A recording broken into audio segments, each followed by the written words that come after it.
नमस्कार, मी गीताली विनायक मंदाकिनी. मिळून सारेजणी मासिकाची मी संपादक आहे. मिळून सारेजणी मासिकांनी विद्याबाळ अध्यासन प्रकल्प 2 सुरू केला आहे. याला कारण असं आहे की युनोनी 1975 मध्ये महिला वर्ष जाहीर केले. त्याला पुढच्या वर्षी म्हणजे 2025 मध्ये 50 वर्ष होत आहेत. तर महिला वर्षाची, स्त्री चळवळीची ही सुवर्ण महोत्सवी वाटचाल कशी झाली, काही व्यवस्थांवर त्याचा परिणाम झाला का, लोकांच्या आयुष्यावर काही परिणाम झाला का, वगैरे वगैरे आपल्याला समजून घ्यायचं. त्यासाठी स्त्री चळवळ आणि मी या विषयावर आपण गप्पा मारतोय. आज आपल्याकडे विभावरी देशपांडे आली. विभावरी नमस्कार.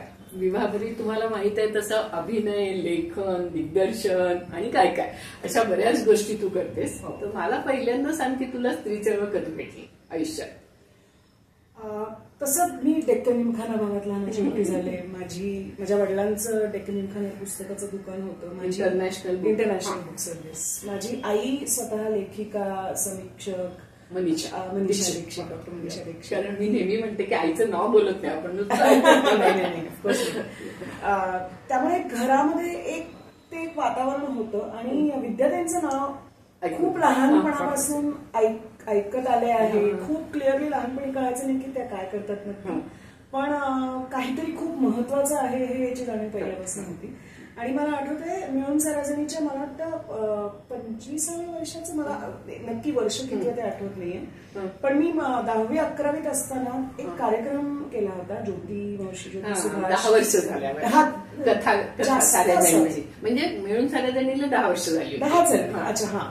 आणि त्याच्यामध्ये ज्योती मावशी होती, दीपाताई होत्या, अमृता होती, सगळ्यांनी होते, आभा होती, मी पण होते. मला आता आधी अमृता होती, मग अमृताच्या अनेक ठिकाणी जिथे मी अमृताला रिप्लेस केलं त्या कार्यक्रमामध्ये. आणि त्यावेळेला मला माझी खरं या चळवळीशी, त्यातल्या तुम्हा सर्व कार्यकर्त्यांची आणि त्या विचारांशी नव्याने ओळख जवळ. आणि तुझी आजी म्हणजे मुक्ता दीक्षित, मला त्या काहीतरी नाट्यलेखिका होती. ती लेखिका होती. ती नाटकही जुगार नावाचं ती लिहिलं, जे खूप गाजलं. आणि ती फार अप्रतिम ह्युमर लिहायची. आणि तिचं तो प्रचितीचे बोलणे नावाचं पुस्तक मी खूप लहानपणी वाचलं. आणि तेव्हा कळत नव्हतं काही, पण एक काहीतरी खूप स्वतंत्र आणि वेगळा विचार मांडणारी ही लेखिका आहे असं जाणवलं होतं त्यावेळेला. त्यामुळे ते तुला आजी म्हणजे तू मी कधी भेटू नाही शके. आणि आजोबांना नाही, म्हणजे वडिलांच्या वडिलांना नाही भेटले. आणि आईच्या वडिलांना. आई माझ्या आईचे वडील म्हणजे डॉक्टर गोके भट, भरतनाट्य शास्त्राचे अभ्यास. आणि मी 11-12 वर्षाची असेपर्यंत ते होते. तेव्हा अर्थातच त्यांचं काम आणि त्यांच्या विद्वत्तेची मला तेवढी समज आणि जाणीव नव्हती. माझ्यासाठी ते अत्यंत प्रेमळ आजोबा असेच होते. पण ॲज आय ग्रू अप मला मोठं काम आहे ते. एकूण सांस्कृतिक संचित फार मोठं तुला, खूपच मोठं. आणि घरात वातावरण समतेचं कसं होतं? म्हणजे आई बाबा असतील. खूपच इंटरेस्टिंग. म्हणजे अशा अगदी की माझी आजीच खूप वेगळी होती. म्हणजे मी हे किस्से ऐकलेत आजीचे की आजी सकाळी उठायची आणि ती लिहायला बसायची. म्हणजे त्या काळात माझ्या आजीचा जन्म 1900 सालचा त्या काळात. आणि माझे आजोबा माझ्या आजीपेक्षा 2 वर्षांनी लहान. आणि आजीचा पुनर्विवाह, ती बालविधवा होती.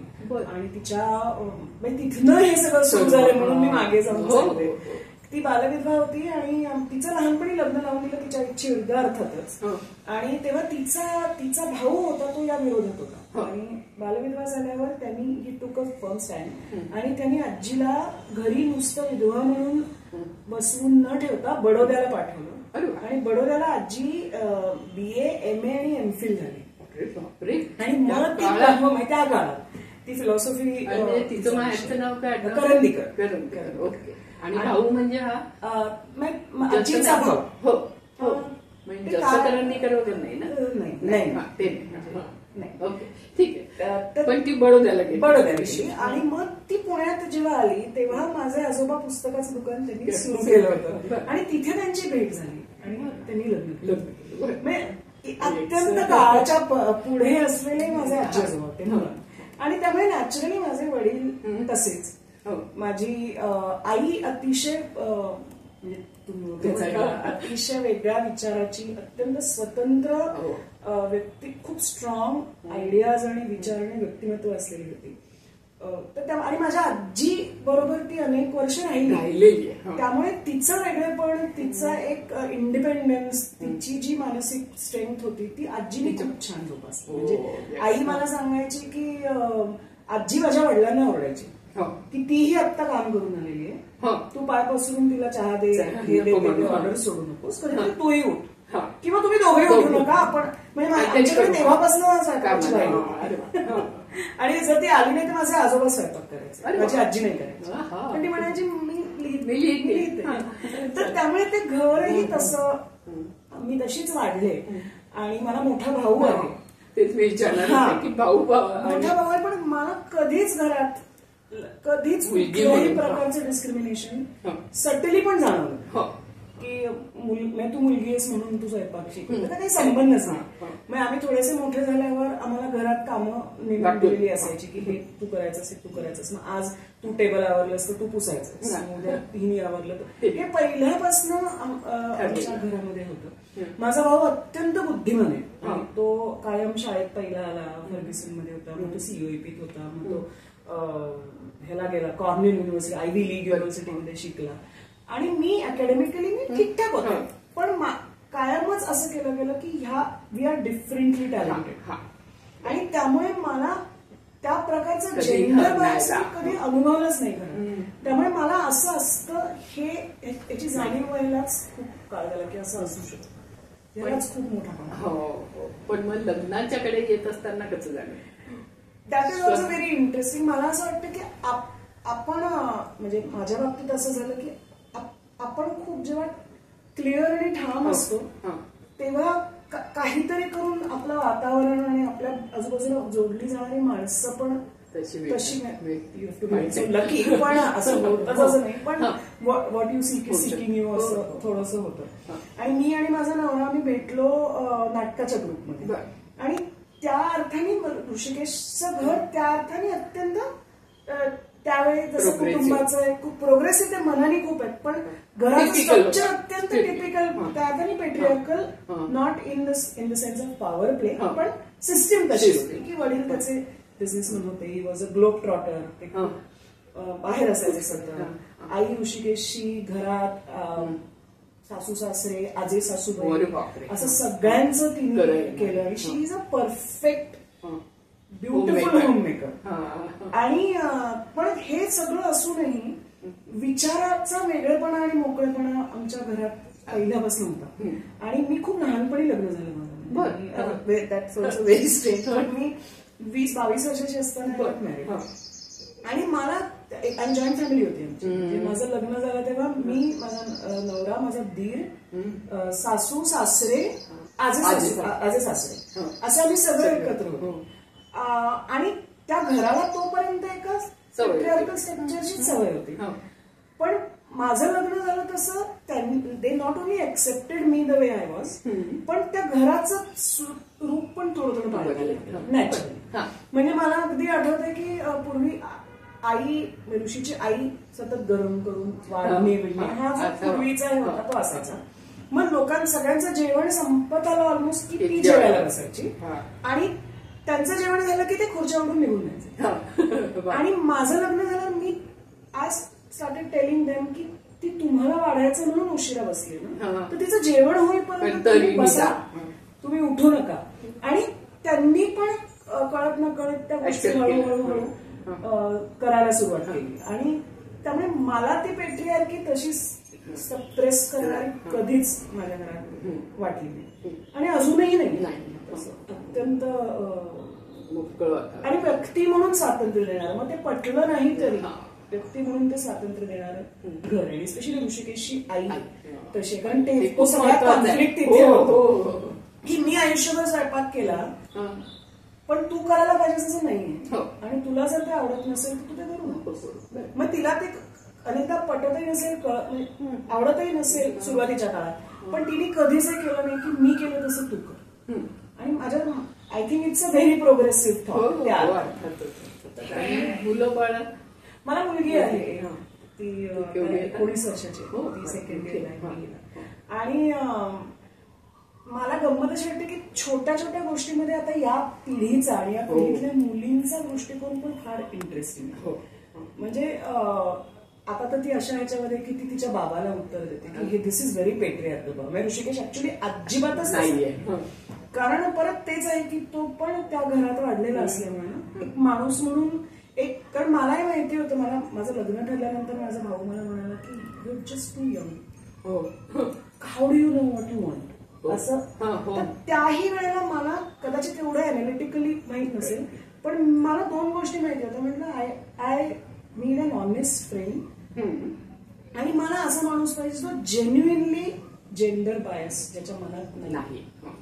आणि त्या दोन्ही गोष्टी मला त्याच्यामध्ये इन्स्टिंक्टिव्हली असेल कदाचित त्या दिसल्या. आणि टिल डेट, कारण माझं प्रोफेशन असं आहे की I am always out, so he is more of a home maker than I. तो उत्कृष्ट स्वयंपाक करतो. राधा लहान असल्यापासून, माझी मुलगी लहान, पहिल्या दिवसापासून त्यांनी सगळं केलं, सगळं काही केलं. आणि त्याच्यामध्ये आपण काहीतरी खूप मोठं आणि असं कधी कधी ऐकताना असं वाटतं की this is too good to be true असं वाटू शकतं. हे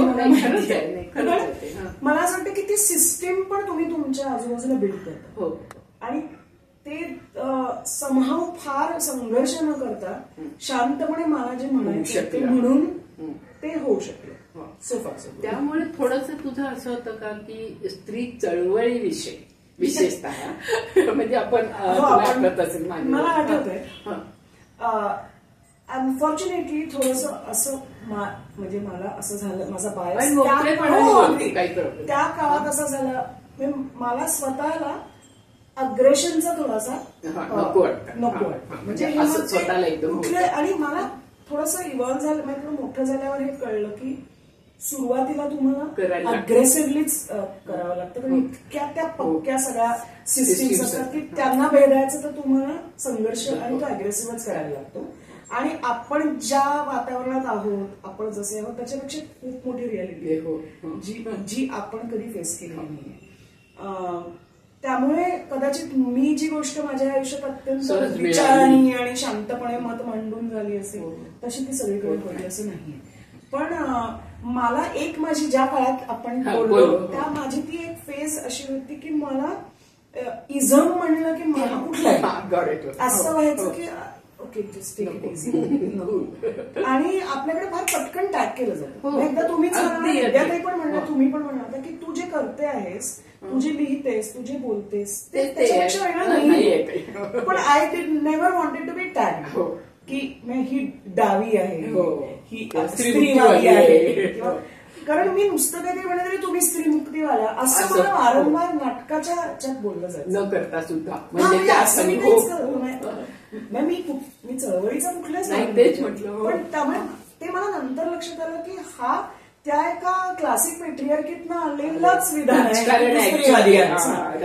मी मला जे whatever I am convinced I am speaking as a human and as a woman, तर मला पटकन ते शिक्का माझ्यावर खूप मारायचा की ही आली स्त्रीवादी.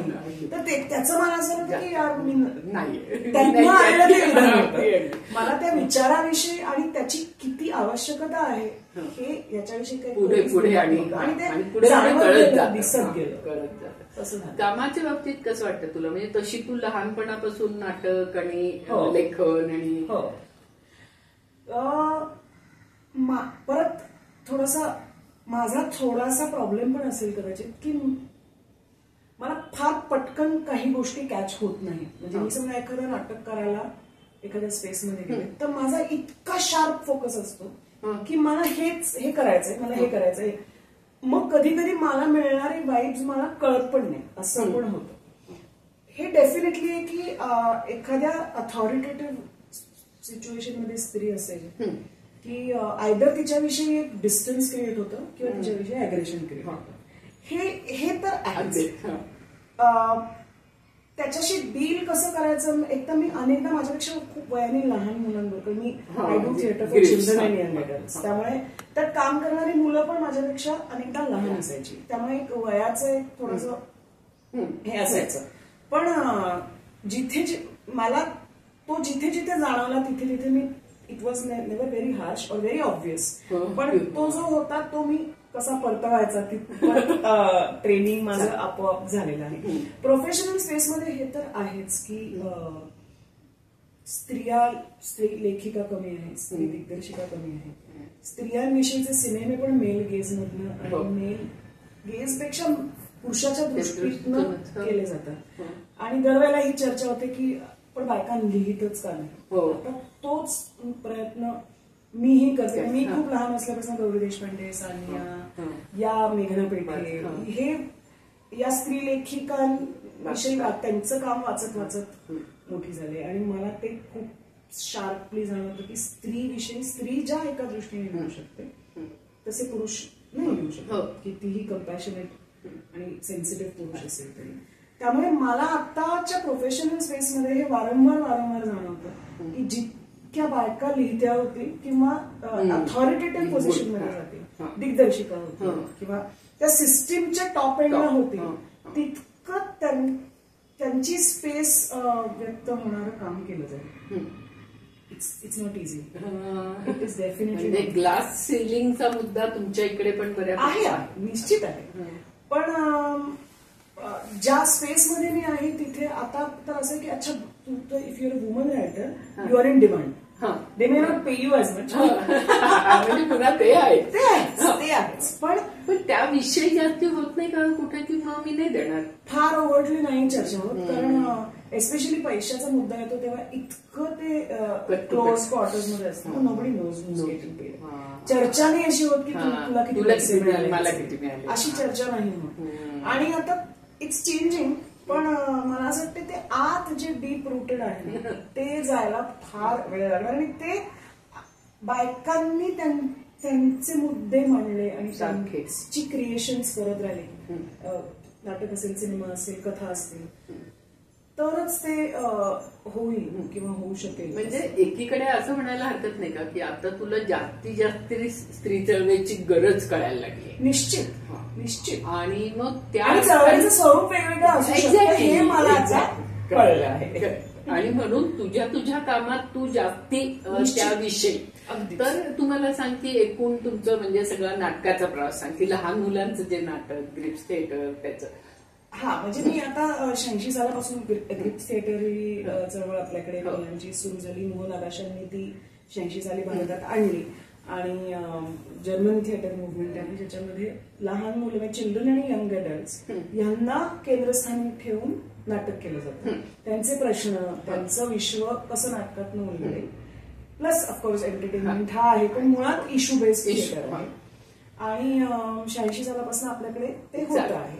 मी साधारण 96 साली पहिल्यांदा रंगाच्या शिवन बुलबुलाच्या नाटकात काम केलं, पण मला खेळायचंय नावाच्या. आणि त्याच्यानंतर मी नाटक लिहायला लागले, बसायला लागले. आणि ती चळवळ आता मी पुढे नेते आहे. त्याच्यामध्ये अनेक नाटकं मी लिहिली आहेत. आणि एक ऑब्झर्वेशन माझ्या एका मैत्रिणीने फार इंटरेस्टिंग केलं, राधिका इंगळे म्हणून माझी मैत्रिणी, जी अनेक वर्ष स्वतःही थिएटर करते. ती असं म्हणली की तू जेव्हा नाटक लिहायला लागलीस तेव्हा नाटकातली आईचं पात्र फार स्ट्रॉंग आणि आणि ते नॅचरली झालं. कारण मी स्त्री म्हणून त्या पद्धतीने ते नाटक किंवा ती सिच्युएशन बघायला. तू आई पण होतीस? पहिलं नाटक मी 17-18 वर्षाचीच होते. पण ते मला असं नॅचरली. आणि म्हणून वारंवार आता सुद्धा माझा एक कथासंग्रह येईल 30 ऑगस्टला. काय नाव सांगेन असतं, निरभ्र असं त्याचं नाव. त्याच्यात एक साधारण 15-16 कथा आहेत. त्या मेनका प्रकाशन म्हणजे मेनकाच्या दिवाळी अंकात मी दरवर्षी लिहिते, त्याचंच कंपायलेशन. आणि परवा मी जेव्हा त्याचे प्रूफ्स वाचत होते तेव्हा माझ्या नवऱ्याला म्हटलं की सर्व कथा या स्त्री केंद्रीय आहेत. म्हणजे सिनेमे मी लिहिते आहे. आणि मी ऋषिकेशला म्हणलं मला आता प्रयत्नपूर्वक थोडंसं काहीतरी वेगळं तर तेव्हा तोही म्हणाला की हे तुझे पहिल्या कथा आहेत ना, तर तुला ते जे सगळं तुझ्या आत आहे आणि तुला जे सगळं नॅचरली म्हणायचं आहे, तुला ते सगळं येता येतं येऊन जाऊ दे. यू विल इव्हॉल्व्ह पेक्षा यू विल एक्सप्लोर ते हळूहळू. पण हे जे तुम्ही मला नेहमी म्हणता ते मला आता वेगवेगळ्या माझ्याच कामात आणि माझ्याच पद्धतीने मला ते जाणवतं की ती दृष्टी खूप स्ट्रॉंग माझ्या मनात आत आहे सिस्टीम मध्ये. मी परवा असंच काहीतरी चर्चा चालली होती की एका नाटकाच्या संदर्भात. त्याच्यामध्ये ते नाटक फार सुंदर आहे. एक पुरुष म्हणाला की हे नाटक अत्यंत मिसॉजिनिस्ट आहे आणि बायकांना हे करणं. त्याच्यावर तो दिग्दर्शक म्हणाला की हो आहेच आणि पुरुष मिसॉजिनिस्ट असतातच आणि कुठल्याच बायकांना हे तो म्हणला हे वर्णन करत असेल तर ठीक आहे, हे ऑब्जेक्शन आहे का? तो म्हणला हा पण मिसॉजिनिस्टच दाखवतात पुरुष. तो म्हणला की आणि इतक्या सगळ्या स्त्रिया त्याच्याशी रिलेट करतायत त्या आधी. तर त्याच्यावर ते गृहस्थ असं म्हणाले की बायकांना कळत नाहीये की हे मिसॉजिनिस्ट आहे. त्याच्यावर म्हटलं की हे वाक्य आणखी मिसॉजिनिस्ट आहे किंवा मला कळतही नाही हे मिसॉजिनी आहे. तर हे इतकं डीप रूटेड आहे आणि ते इतकं सहज नकळत. आणि आता तर अनेकदा वाटतं की men don't even mean it but they don't realize की ते इतकं खरंच आहे. तर ते इतक्या खोलात जाऊन हळूहळू ते उकलत जाणं आणि नजरे सांगून हे आहे. मग असं बोललं की थोडी ही आली स्त्री होतं. पण मला असं वाटतं की आता मी तेवढी प्रगल्भ आहे की हा टॅग मला मान्य आहे. हो. आणि जेव्हा तू सत्यदेव दुबेंबरोबरचं एक विशेष म्हटलंय तुझ्या ह्याच्यात, तर मला असं वाटलं की त्यांच्या वेळेला तेव्हा तर स्त्री पुरुष समतेच्या संदर्भात ते कसं होते ग? खरं सांगू मी खूप लहान होते तेव्हा, 14-15 वर्षाची होती. आणि माझ्यासाठी ते मी असं म्हणलं ना की माझ्यासाठी तो असा एक फोकस असा होता आणि ते बोलतील ते शब्द. त्यामुळे मी त्या फेज मध्ये होते. मला दुबेजी तर मुली तर त्यांच्यात विशेष लाडक्या असतात आणि त्यांचं तर कायम हेच म्हणणं असायचं की girls are more focused, girls are more sincere, girls are more passionate, they are better actors. त्यामुळे ते तर मी तर म्हणेन दुबेजी थोडेसे बायस्डच होते मुलींच्या संदर्भात इन गुड सेन्स. त्यामुळे तसं डिस्क्रिमिनेशन दुबेजींच्या मला नाटकामध्ये अगदी प्रायोगिक नाटकाविषयी म्हणते मला फार ओव्हर्टली असं नाही जाणवत की खूप डिस्क्रिमिनेशन आहे मुलींना. जे काही करणारे असतात ते अब्यूज आणि सगळं करतातच. पण ओव्हरऑल टेक्स्चर प्रायोगिक नाटकाचं मी ज्या वातावरणात आहे तर मला नाही असं वाटतं की इट्स अ व्हेरी मला वाटतं ते प्रायोगिक असल्यामुळे ते प्रोग्रेसिव्ह टू सम एक्सटेंट खूप ग्रेट एक्सटेंट. आणि व्यावसायिक क्षेत्रात मी फार वावरलेले नाही त्यामुळे मला माहित नाही. पण नाटकं बघताना दिसतं हा फरक दिसतो की अजूनही नाटकं बघताना नाटकातलं स्त्रीचं पात्र यावर पुरुषाचं पात्र त्याच्यातलं डायनामिक हे अजूनही खूप जुनं आहे. बरोबर. त्याच्यात नवीन विचार हे व्यावसायिक नाटकात फार अभावाने. आणि दुसरं म्हणजे तू अभिनेत्री म्हणून आणि आपण ओपनली बोलतो दिसण्याच्या संदर्भामध्ये कास्टिंग होणं हा म्हणजे तो आता चित्र खूप बदललंय. म्हणजे गेल्या 15-20 वर्षापर्यंत एक सौंदर्याचे ठोकताळे होते ते सगळीकडेच होते. गोरी म्हणजे माझ्या शाळेत मला कधी नाटकात काम मिळालं नाही तिथपासून जे सुरू झालंय ते आतापर्यंत होतच. आता थोडस OTT वेब स्पेस ही इंट्रोड्यूस झाल्यामुळे ते सगळे जे निकष आहेत जे अत्यंत ठोकळेबाज निकष आहेत ते खूपच शिथिल झाले आहेत. आणि सौंदर्याच्या वेगळ्या व्याख्या इनफॅक्ट आता तर if you are dusky you have a upper hand हा पण हे आहे. अनेक स्त्रिया अनेक अभिनेत्री खूप स्ट्रॉंगली या फेअरनेसच्या विषयी बोलायला लागल्या. राधिका आपटे असेल अनेक आहेत खूप स्ट्रॉंगली त्याविषयी बोलतात. त्यामुळे आता तुमच्या दिसण्यावर तुमचं कास्टिंग दरवेळेला होईलच असं नाही. आता तो रोग सगळा तुमचं सोशल मीडिया फॉलोईंग किती आहे, तुमची पब्लिक इमेज काय आहे, तुम्हाला ओव्हरऑल तुम्ही how big a name you are, तुम्हाला पोस्टर व्हॅल्यू किती आहे, हे सगळे तिथे वळले आहे. त्यामुळे तसं थोड्याशा त्या व्याख्या थोड्या शिथिल झाल्या आहेत हे असं मला वाटतं. एक मला तू आता OTT विषयी बोललीस त्यावरनं वाटतं की OTTमुळे इकडे वेगळा एक मोठं फील्ड असं झालं. त्याचा उलटा परिणाम इकडे या टीव्हीवर काही झाला का चॅनेल्सवर? म्हणजे वाईट वाटतंय मला असं वाटतं की जे चांगलं ते OTTकडे जा, बाकी सगळं गाळ इकडे, अथवा लोकांना काहीतरी हे आवडतं असं म्हणत इकडे. त्याचं कारण थोडंसं नाही तर मी टेलिव्हिजनसाठी पण अनेक वर्ष काम केलंय ऍज अ रायटर आणि ऍज अ प्रोड्युसर. त्यामुळे मला ते हाऊ इट वर्क्स याचा थोडासा अंदाज आहे. ते आता टेलिव्हिजन जेव्हा सुरू झालं दूरदर्शन तेव्हा एक क्रीमी लेअर इंटेलेक्च्युअल इंटेलिजंट किंवा शहरी ज्यांच्याकडे तो ऑडियन्स होता त्यामुळे तो कॉन्टेंट होता. मराठी चॅनल जेव्हा आले अल्फा मराठी वगैरे तेव्हा सुद्धा वाचन करणारा थोडी एक वेगळी अभिरुची असलेला प्रेक्षक अजून नक्षत्रांचे देणे पिंपळ तो ऑडियन्स होता. आता ते हळूहळू अगदी ग्रासरूट पर्यंत गेले. म्हणजे मी अनेक चित्रपट आदिवासी पाड्यांवर वगैरे एकदम शूट केले तर तिथे मी पाहिलंय की असं खोपट असतं पत्र्याचं, एक चूल असते, एक खाट असते, टीव्ही असतो आणि वरती डिश असते. तो ऑडियन्स आहे. आणि त्यामुळे नॅचरली असं झालं आहे की त्यांना जे बघायला आवडतं किंवा ज्याच्यात ते रमतात तो कॉन्टेंट टेलिव्हिजनवर रमतात. ॲज वी से ते अत्यंत तो आता दुर्दैवाने रिग्रेसिव्ह आहे, अत्यंत सगळं आहे.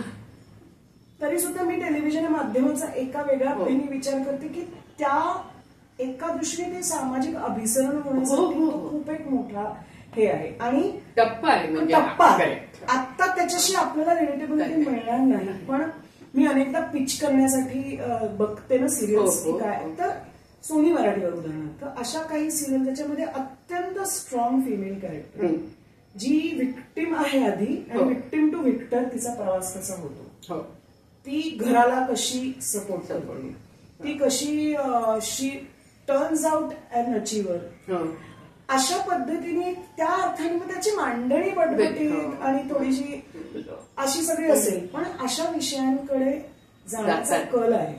म्हणजे IAS हो पाहणारी मुलगी आणि तिला सपोर्ट करणारा नवरा आहे, छळणारी सासू आहे किंवा जाऊ आहे किंवा पण तिची एक जाण्याची जर्नी, हा कल आता त्या अर्थाने बटबटीत झालेल्या माध्यमात पण विषयांमध्ये हा कल दिसतो आहे.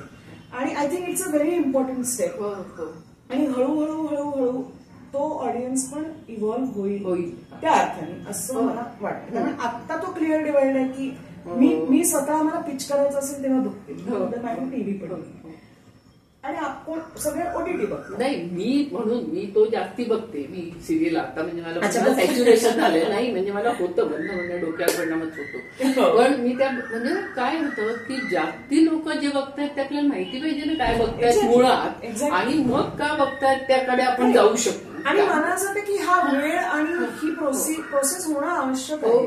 त्याचबरोबर जे अत्यंत शहरी प्रमाण मराठी बोलणारे सवर्ण असं सगळं जे होतं ते तर ब्रेक झालं आहे. गावात वेगळ्या डायलेक्ट्स येत आहेत, वेगळ्या रिअलिटीज येत आहेत आणि माझ्या मते ते खूप आवश्यक आहे.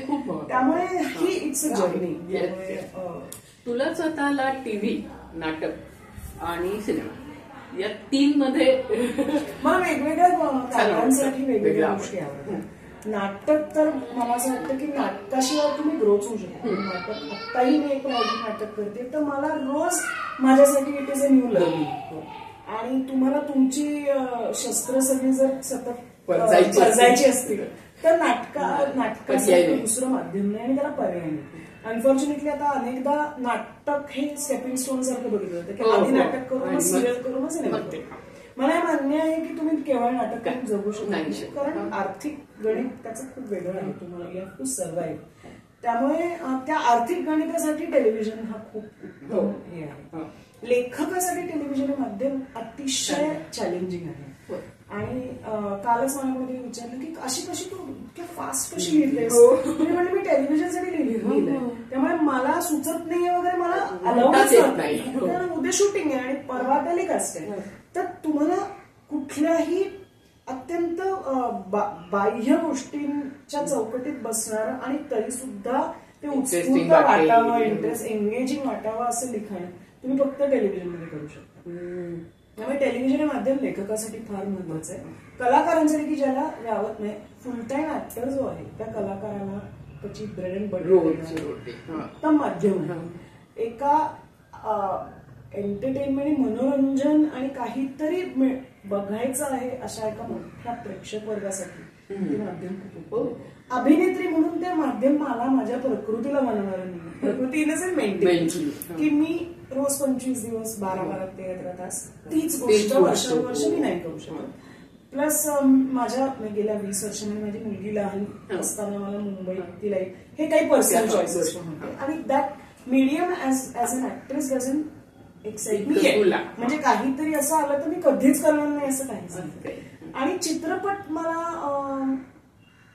कुठला चित्रपट आहे त्याची प्रोसेस काय आहे याच्यावर खूप अवलंबून, पण माध्यम म्हणून फारच अद्भुत माध्यम आहे प्रश्नच. त्यामुळे तुझं हरिश्चंद्राची फॅक्टरीचं सांग जरा. खरं तर ना प्रायोगिक नाटक कसं करतो तसं ते नाटक आम्ही केलं, तसा सिनेमा. परेश मुकाशी आमच्या नाटकाच्या ग्रुपमधला आमचा इतका जुना मित्र आणि तो किती what kind of a mad genius ही हे आपल्या सगळ्यांनाच माहित होतं. आणि परेशनी एक दिवस आला तो आणि म्हणला मी सिनेमा लिहिला आहे आणि तो करायचा आहे आणि फाळक्यांवरचा सिनेमा आहे. त्यांनी वाचन केलं आणि ते ऐकल्याचं की अद्भुत आहे हे. आणि अनेक वर्ष तो प्रोड्युसर शोधत होता कारण तो इतका हेडस्ट्रॉंग होता की त्याला जे हवंय ते. त्याला अनेकांनी सांगितलं की तू हे बदल म्हणजे हे बदल आणि तू कोणीतरी मोठी नावं घे मराठी स्टार्स घे. कोण पैसे लावणार नंदू माधव आणि विभावरी देशपांडे फॉर एक्झाम्पल. पण तो असं होतं की नाही मला ही फिल्म मला हवी तशीच करायची. आणि मग त्यांनी स्वतःच लोणावळ्याचं घर गहाण टाकलं आणि मग इंडियन मॅजिक आहे रंगाकडे आला आणि म्हणणारे आपलाच परेशही आपला त्याची फिल्म आपली. आणि त्याच्यामध्ये अक्षरशः एक एक सीनसाठी जितेंद्र जोशी वैभव मानले ही इतकी उत्कृष्ट कलाकार मंडळी परेशच्या आणि फाळकेंच्या त्या एका कन्व्हिक्शन त्या प्रेमापोटी आली. आणि खरोखर आपण नाटक बसवताना प्रायोगिक नाटक बसवताना जे स्पिरिट असतं आणि जो शिअर हॅपीनेस त्या ह्याच्यात तो सिनेमा झाला. तेव्हा खरंच माहित नसतं आपल्याला की ते काय होणार आहे, तो ऑस्करला जाणार आहे काय होणार आहे. पण ती ऑनेस्टी आणि ती पॅशन आणि परेशचा मॅडनेस हा त्याच्यामध्ये उतरल्यामुळे it is what it is. पण त्याच्या सिनेमात केलंच तू काम नाही घेतलं तरी मला. त्याला अनेकदा मी प्रश्न विचारला बिईंग अ मॅड पर्सन. त्याचं असं की त्याला त्याच्यात बरोबर दिसेल त्याला कदाचित आयुष्यभर परत कधीच कुठल्याच भूमिकेत मी दिसणार नाही. तो येणार नाही किंवा परेशला ते असं काय सांगून काही कुठल्या गणितात आणि कॅल्क्युलेशन मध्ये बसणार तो नाही. नर्मदेचं कुठलं तरी लम्हा नाही काहीतरी अशा सिनेमात तू होतीस अजून एखाद्या कुठल्या आदिवासी आहे तुझ्या धर्म कोणचा नावाचा सतीश सिनेमा होता तो आम्ही अहिराणी भाषा बुलेट केला होता त्याच्यात होते ते. पण अनफॉर्च्युनेटली तो खूप सुंदर आणि खूप वेगळा सिनेमा होता पण तो फार लोकांसमोर येऊ नाही शकला आणि रिलीज झाला तो पण तो आता ओटीटीवर येईल कुठल्या तरी पण तो फारच इंटरेस्टिंग सिनेमा. आणि हे सिनेमा आणि कुठला तरी नाटक ते तू लिहिलेलं का हा तुहा धर्म मित्र तू दोस्त माया हे मी ललित कला केंद्रामध्ये आम्ही डिरेक्टर गेस्ट डिरेक्टर म्हणून केलं होतं ते आम्ही इव्हॉल्व्ह केलं होतं नाटक. 22-23 विद्यार्थी अक्षरनंदन मधली होती मुलं ती का नाही ललितची सगळी विदर्भाची मुलं होती बरीच त्यामुळे ते वैदर्भी बोली कारण ते खूप छान होतं त्यांच्याकडनं आलं त्यामुळे ते त्याच्यात वेगळेपणा होता इतर नाटक. त्यामुळे असं आणि तू एक तर क्लासिकल गाणं शिकलेली आहेस मला वाटतं का 7 वर्ष शिकली पण लहानपणी शिकले. तुझं पॅशन नाहीये पॅशन आहे पण मला प्रतिभा नाही. म्हणजे मला गाणं खूपच आवडतं आणि मी खूप वर्ष शिकले. अनुराधा गरुड यांच्याकडे आधी शिकले मी शोभा अभ्यंकरांकडे काही काळ शिकले. आईची खूप इच्छा होती मी गावं पण एका पॉइंटला आपल्याला कळतं किती आहे आणि आपल्याला नाही म्हणजे आपलं आवडणं त्याच्यात प्रतिभा असते ते मला कळलं. त्यामुळे आणि शोभामावशीनेच मला इनफॅक्ट सांगितलं की मी नाटकात काम करायला लागले होते आणि मग त्याचे दौरे त्याच्या तालमी त्याच्यात माझा रियाज नाही व्हायचा आणि माझी खूप ओढाताण व्हायची आणि I used to be very upset की आपण काही. तर मला ती म्हणाली होती की कला असते मला दिसतंय की तुझा खूप ओढा आहे तिकडे तर तू तुझं मन मारू नकोस मला तेवढाच मला असं की इतकी मोठी गुरु शिकवतायत मला आणि तर त्यांनीच मला सांगितलं की तू ते कर मला आनंदच होईल. त्यामुळे ते सुटले पण ते it's a part of me. आमचं घरही म्युझिकल आहे.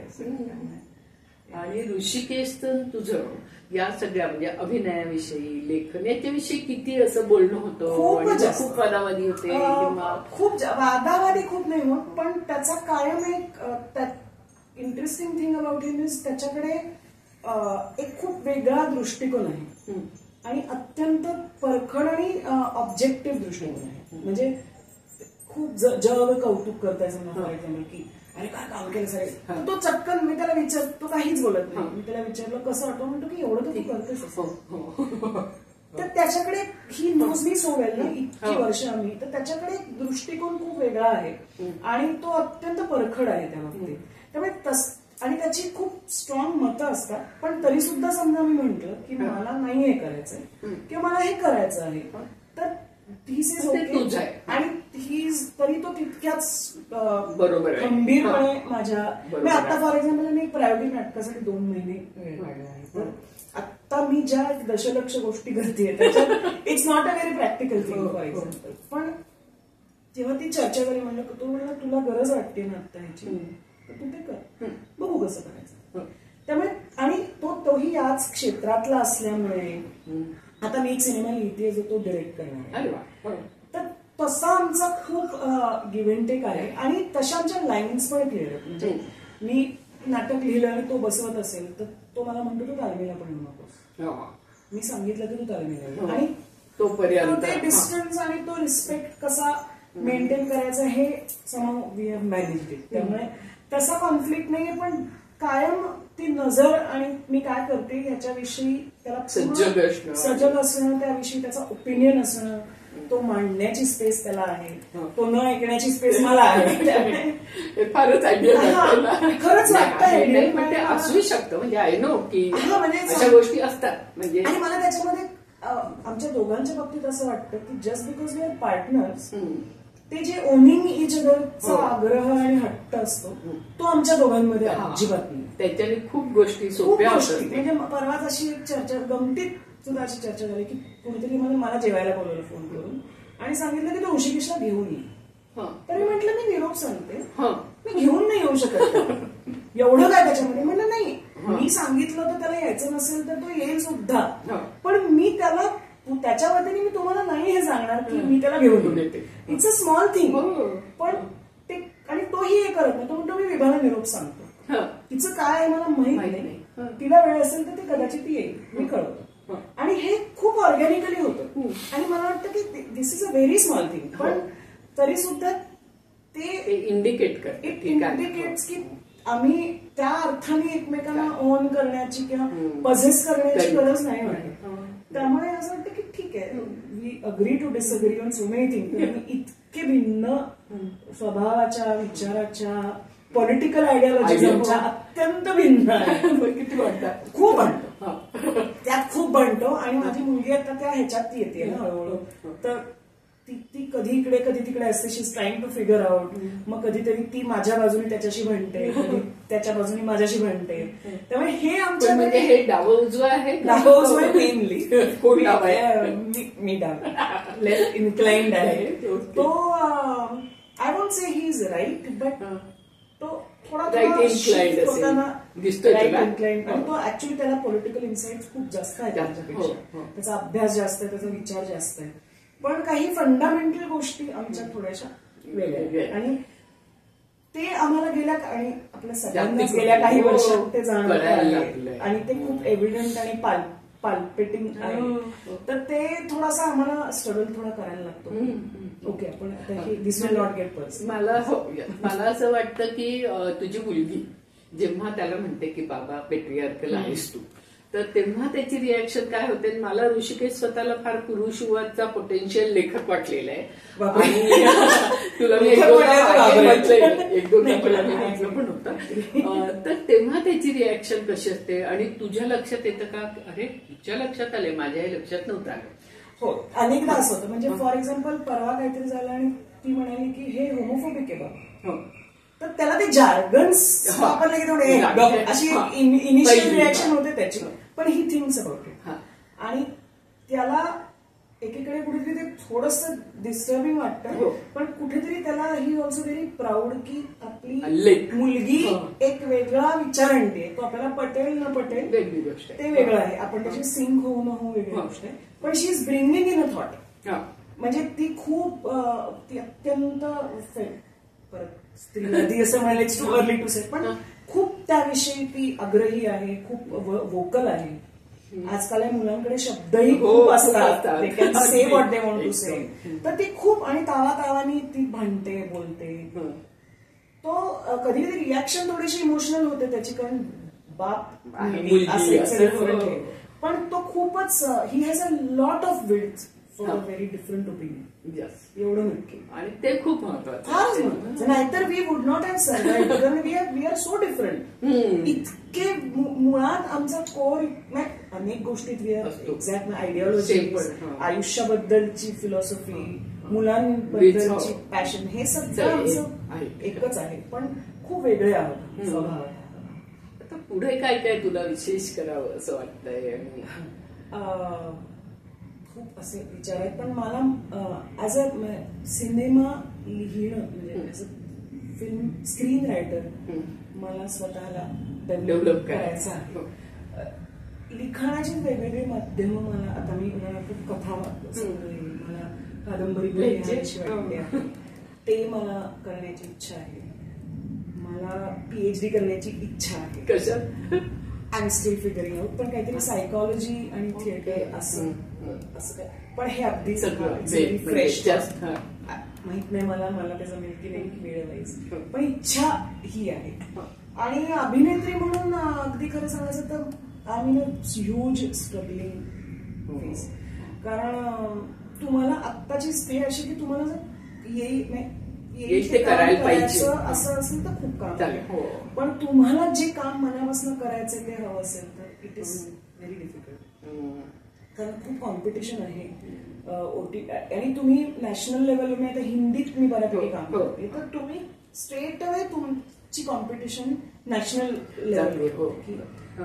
भारतातल्या 10 माझ्या एज ग्रुप मधल्या किंवा माझ्या निश मधल्या बायकांबरोबर I am pitted against them. त्यामुळे इट्स व्हेरी डिफिकल्ट. अजूनही हिंदीमध्ये आता OTTचं पण एक गणित झालं, समीकरण झालंय, त्याच्यात तुम्ही कसे बसले.